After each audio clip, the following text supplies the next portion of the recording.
जय हिंद प्यारे बच्चों। देखिए प्यारे बच्चों, आज की इस वीडियो में हम लोग प्रश्नावली 4.2 के प्रश्न संख्या 5 को देखने वाले हैं। बहुत ही महत्वपूर्ण यह वीडियो होने वाला है प्यारे बच्चों, तो वीडियो को पूरा अंत तक देखिएगा। देखिए प्यारे बच्चों, सबसे पहले हम लोग जो है प्रश्न को पढ़ते हैं। प्रश्न कह रहा है, प्रश्न संख्या 5, एक समकोण त्रिभुज की ऊंचाई इसके आधार से 7 सेंटीमीटर कम है। एक समकोण त्रिभुज है जिसकी ऊंचाई जो है उसके आधार से जो है 7 सेंटीमीटर कम है। कह रहा है यदि कर्ण 13 सेंटीमीटर का हो, कह रहा है यदि कर्ण जो है 13 सेंटीमीटर का हो तो अन्य दो भुजाएं ज्ञात करिए। देखिए प्यारे बच्चों, प्रश्न समझ में आ गया। प्रश्न कह रहा है कि एक समकोण त्रिभुज है जिसकी ऊंचाई जो है इसके आधार से 7 सेंटीमीटर कम है। कह रहा यदि कर्ण जो है 13 सेंटीमीटर का हो तो अन्य दो भुजाएं ज्ञात कीजिए। तो अन्य दो भुजा आपको ज्ञात करना है। देखिए पर बच्चों, बहुत ही आसान ये प्रश्न है, तो आपको कैसे सॉल्व करना है चलिए समझिए। देखिए सबसे पहले क्या करिए, एक समकोण त्रिभुज को आप बना लीजिए। तो समकोण त्रिभुज यहाँ हम लोग बना लेते हैं। देखिए यहाँ समकोण त्रिभुज किस तरह से बनेगा, ये रहा समकोण त्रिभुज। इस तरह से ये क्या होता है, ये समकोण त्रिभुज होता है। अब हम लोग जो है इसे हम लोग 90 डिग्री मानते हैं। क्लियर है। अब इसे क्या मान लेते हैं हम लोग, ए मान लेते हैं, इसे क्या मान लेते हैं, बी मान लेते हैं, इसे सी मान लेते हैं। आपकी मर्जी है, आप किसी को भी आप ए इसे भी मान सकते हैं, बी सी, इस तरह से भी आसान होगा। ए बी सी इस तरह से मान लीजिए। क्लियर है, समझ में आ गया यहाँ तक। अब देखिए अब क्या कह रहा है, जो जो प्रश्न कह रहा है उसी को करना है। कह रहा है एक समकोण त्रिभुज की ऊंचाई जो इसके आधार से 7 सेंटीमीटर कम है। पर बच्चों जब इसको हमने 90 डिग्री माना, इसको जब हमने क्या किया 90 डिग्री माना, तो जस्ट इसके सामने वाला जो भुजा होगा, 90 डिग्री के सामने वाली भुजा क्या है, ये AC है। तो AC यहाँ कर्ण हो जाएगा। इस चीज को समझ लीजिए, AC यहाँ क्या हो जाएगा, कर्ण हो जाएगा। कॉन्सेप्ट होता है 90 डिग्री के सामने वाली भुजा को हम लोग कर्ण बोलते हैं। क्लियर है, समझ में आ गया। क्या करते हैं हम लोग, इस कोण को हम लोग थीटा मानते हैं। अब इस कोण को थीटा माने तो इस कोण के डायरेक्ट सामने जो भुजा होगा, इस कोण के डायरेक्ट सामने भुजा AB जो है यहाँ क्या हो जाएगा, ये लंब हो जाएगा या फिर ऊंचाई हो जाएगा। इस चीज को समझ लीजिए। थीटा कोण के सामने जो है ये जो भुजा है इसे हम लोग लंब या ऊंचाई कहते हैं। अब जो बच गया ये क्या हो गया, ये आधार हो गया। इतना चीज समझ में आ गया आपको। आधार, कर्ण और ऊंचाई या लंब आपको समझ में आ गया। अब देखिए बच्चों, अब जो कह रहा है कि एक समकोण त्रिभुज की ऊंचाई जो इसके आधार से 7 सेंटीमीटर कम है, इसका मतलब आधार को हमें x मानना होगा। आधार जब x है तो इसका ऊंचाई क्या कह रहा है कि 7 कम है इसके आधार से, तो ऊंचाई क्या हो गया, x - 7। इतना तक समझ में आ गया। अब कह रहा था कि इसका कर्ण जो है 13 दिया हुआ है, तो कर्ण कितना दिया हुआ है, 13 सेंटीमीटर। इतना तक क्लियर है, समझ में आ गया। यही चीज को हम लोग यहाँ देखिए मान लेते हैं कि माना समकोण त्रिभुज का आधार, समकोण त्रिभुज का साइन इस तरह से लेते हैं, का आधार बराबर क्या माने हैं, यहाँ देखिए हम लोग यहाँ क्या माने हैं, x लिख देंगे। आधार x सेंटीमीटर माने हैं। अब देखिए इसका ऊंचाई क्या हो जाएगा पर बच्चों, ऊंचाई क्या हो जाएगा खुद से आप बताइए। ऊंचाई जो है x - 7 यहाँ हो गया। देखिए x - 7 सेंटीमीटर। और कर्ण क्या दिया हुआ है, कर्ण जो है दिया हुआ है 13 सेंटीमीटर। अब जो है पाइथागोरस का यहाँ कॉन्सेप्ट लगेगा, पाइथागोरस प्रमेय से। क्लियर है, यहाँ लिख देंगे पाइथागोरस प्रमेय से। पाइथागोरस प्रमेय क्या कहता है बच्चों, पाइथागोरस प्रमेय कहता है कर्ण का स्क्वायर मतलब कर्ण का वर्ग बराबर लंब का वर्ग प्लस लंब का वर्ग कहिए या फिर ऊंचाई का वर्ग प्लस आधार का वर्ग। लंब का वर्ग कहिए या फिर ऊंचाई का वर्ग, या इसी को हम लोग ऊंचाई का भी वर्ग हम लोग बोलते हैं। क्लियर है, लंब का वर्ग कहिए या फिर ऊंचाई का वर्ग प्लस आधार का वर्ग। ये जो क्या होता है पाइथागोरस का कॉन्सेप्ट होता है। तो यहाँ कर्ण क्या दिया हुआ है, AC। तो यहाँ AC का स्क्वायर हो जाएगा। सबसे पहले AC का स्क्वायर हो गया, बराबर क्या होगा, यहाँ से देखिए अब लंब या ऊंचाई क्या दिया हुआ है, तो AB यहाँ हो जाएगा लंब या ऊंचाई, इसका स्क्वायर हो जाएगा, प्लस आधार क्या दिया हुआ है BC, इसका स्क्वायर हो गया। क्लियर है, यहां तक समझ गए। अब सभी का मान हम लोग रख देते हैं और आपका जो है इस प्रश्न का आंसर निकल गया। देखिए किस तरह से, तो AC का मान यहाँ कितना दिया हुआ है 13, तो 13 का यहाँ स्क्वायर करिएगा, बराबर AB का मान क्या दिया हुआ है x - 7 का होल स्क्वायर हो जाएगा, प्लस BC का मान x का स्क्वायर हो जाएगा।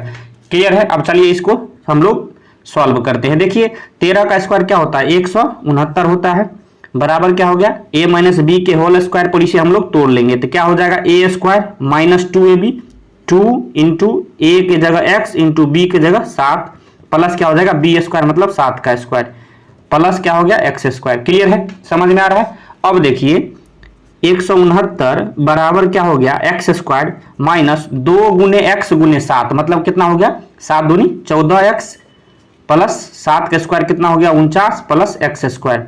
अब यहां से देखिएगा एक्स स्क्वायर यहां भी है एक्स स्क्वायर यहां भी है तो ये दोनों मिलकर क्या हो जाएगा 2x स्क्वायर। 169 बराबर क्या हो गया 2x square minus 14x plus 49 हो गया। क्लियर है, यहां तक समझ गए। अब देखिए पर बच्चों अब क्या करिए 2x square minus 14x plus 49 है, इसको क्या करिए बराबर के दाईं साइड ले जाइए तो ये प्लस में है तो क्या हो जाएगा माइनस में बराबर क्या हो गया 0। क्लियर है, समझ में आ गया। अब देखिए फिर से यहां 2x स्क्वायर माइनस क्या हो गया 14x प्लस, अब देखिए यहां प्लस 49 में है माइनस 169 में है तो जब प्लस माइनस ये घटेगा तो साइन जो है बड़े वाले के साथ जाएगा तो माइनस में आएगा साइन तो 169 में से 49 जाएगा तो कितना बचेगा पर बच्चों 120 बच जाएगा बराबर क्या हो गया 0। क्लियर है। अब देखिए यहाँ अब देखिए 2 यहाँ भी है 14 में भी 2 छिपा है और 120 में भी 2 छिपा है तो सभी में 2 कॉमन आ जाएगा तो एक्स स्क्वायर बचेगा माइनस यहाँ क्या होगा 7x और माइनस 60 बराबर क्या हो गया 0। अब 2 को जो है बराबर के दाईं साइड भेजेंगे तो इसके साथ कंप्लीट ये गुना में है तो बराबर के दाईं साइड जाएगा तो क्या हो जाएगा बट्टे यानी भाग में हो जाएगा तो 0/2 यानी 0 होगा। क्लियर है, तो क्या हम लिख सकते हैं x square minus 7x minus 60 बराबर डायरेक्ट 0। क्लियर है।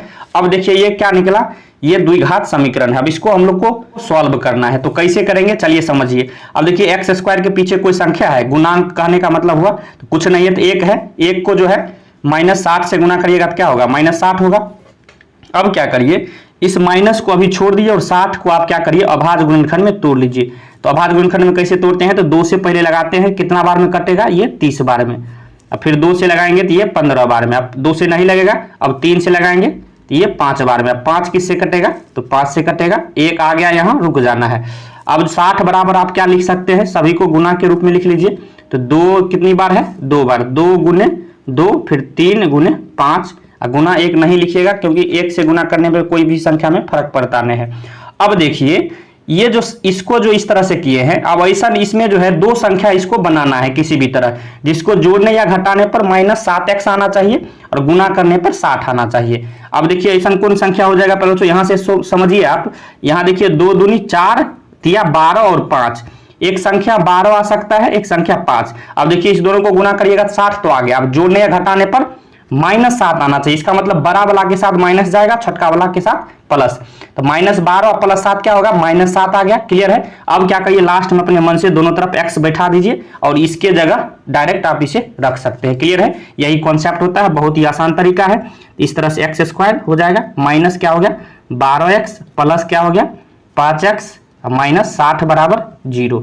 समझ में आ गया। अब देखिए 2 का इस तरह से पेयर बनाइए और दोनों में कॉमन लीजिए। अब देखिए यहाँ भी एक्स स्क्वायर है तो इसमें एक x कॉमन आ जाएगा और यहाँ भी x है, इसके अलावा कुछ भी कॉमन नहीं है तो सिर्फ x कॉमन आएगा। तो यहाँ से एक x ले लिया सिर्फ x एगो बचेगा, फिर माइनस यहाँ से x हमने ले लिया सिर्फ 12 बचेगा प्लस। अब देखिए यहाँ इसमें क्या कॉमन आएगा 5 कॉमन ले लेंगे तो यहाँ क्या बचेगा x माइनस इसमें 5 कॉमन लेंगे तो क्या बचेगा 12 बराबर क्या हो गया 0। समझ में आ गया। अब देखिए यहाँ से x माइनस 12 यहाँ भी है, x माइनस 12 से यहाँ भी है तो ये भी तो कॉमन आएगा, दोनों जगह है तो कॉमन ले सकते हैं। तो x माइनस 12 कॉमन लिए तो यहाँ क्या बचा x, फिर प्लस यहाँ से भी x माइनस 12 ले लिए तो क्या बचा 5 बराबर क्या हो गया 0। अब लास्ट में दोनों को जो अलग अलग जो है 0 के बराबर कर लीजिए, x माइनस 12 बराबर 0 तो x बराबर क्या हो जाएगा बराबर के दाईं साइड जाएगा 0 की तरफ, ये माइनस में है तो ये प्लस में हो जाएगा। तो x का मान 12 यहाँ आया, x प्लस 5 बराबर 0 तो x का मान क्या हो जाएगा यहाँ माइनस 5। अब देखिए एक चीज ध्यान दीजिएगा प्यारे बच्चों, कभी भी जो है किसी भी त्रिभुज का या फिर कहिए समकोण त्रिभुज का आधार या फिर कर्ण या फिर ऊंचाई कभी भी माइनस में नहीं होता है, निगेटिव में नहीं होता, तो ये नहीं होगा। तो यानी x का मान ये आ जाएगा 12। तो x को हमने क्या माना है ऊपर देखिएगा, तो समकोण त्रिभुज का हमने क्या माना था x को समकोण त्रिभुज का आधार, मतलब x का मान क्या हो गया समकोण त्रिभुज का यहाँ आधार हो गया। तो आधार कितना निकला है, आधार को हमने x माना है तो x बराबर क्या निकला 12। क्लियर है, तो x का मान 12 हो गया।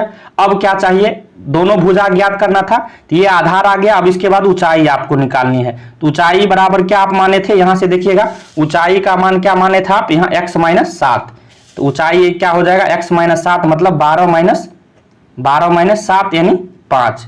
यही दो भुजा तो निकालना था, और कर्ण तो 13 दिया हुआ है, तो यही फाइनल आपका आंसर निकल के आ गया। क्लियर है? तो वीडियो आपको कैसा लगा प्यारे बच्चों? देखिए बहुत ही आसान तरीका से जो है मैंने प्रश्नावली 4.2 के प्रश्न संख्या 5 को समझा दिया है। मुझे आशा आपको पूरी समझ में आ गया होगा, और पाइथागोरस कॉन्सेप्ट भी आप पूरी तरह से समझ चुके होंगे। अगर वीडियो पसंद आया हो तो लाइक करिएगा, चैनल पर नए हैं सब्सक्राइब कर लीजिए, क्योंकि इस तरह का बेहतरीन वीडियो आपको हमेशा मिलता रहेगा। वीडियो देखने के लिए धन्यवाद, मिलते हैं नेक्स्ट वीडियो में, तब तक के लिए जय हिंद जय भारत।